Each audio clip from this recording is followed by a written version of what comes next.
Being the Ricardos, the latest film from wordsmith-turned-filmmaker Aaron Sorkin, wastes no time reminding us that long before our so-called new golden age of television, the 1950s sitcom I Love Lucy had, at its peak, 60 million viewers.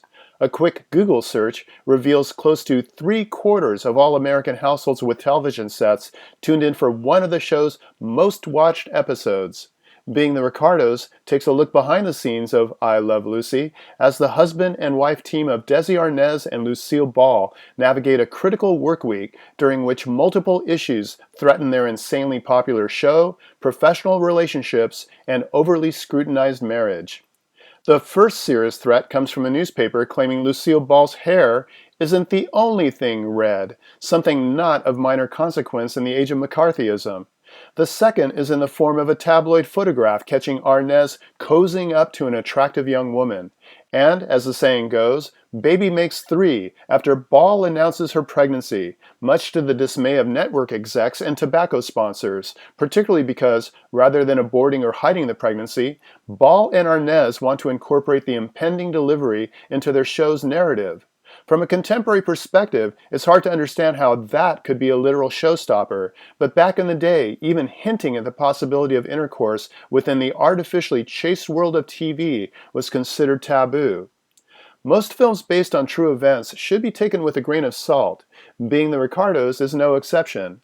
While nearly everything depicted did transpire, they were spread out over years, not 5 days. But the compressed time frame is what gives the story its dramatic heft, as well as insights into the production process, with chapter titles ranging from Monday, Table Read, to Friday, Show Night. Interspersed throughout are entertaining dramatizations of Ball and Arnaz's pre-I Love Lucy careers, including their sexually charged meet-cute, and former associates looking back decades later, ruminating on what one of them refers to as a scary week. The impeccable comic timing of J.K. Simmons, combined with his deep voice and Elmer Fudd facial features, makes his rendition of William Frawley a natural scene stealer. Nicole Kidman doesn't look or sound like Lucille Ball, but her performance is so commanding it hardly matters. The same could be said of Javier Bardem as Desi Arnaz, but on an order of magnitude greater, as he reveals a whole new repertoire of previously untapped talents.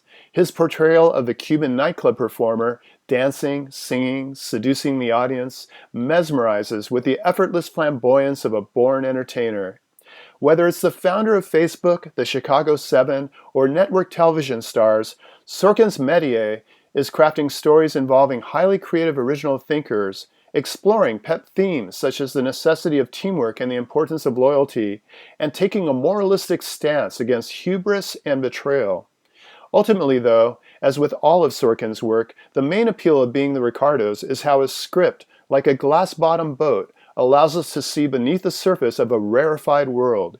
His carefully penned movers and shakers give us the vicarious thrill of spending a couple of hours alongside impossibly quick-witted characters who always know what to say, especially when the stakes are at their highest. For KSQD's Film Gang, this is Paul Koneski.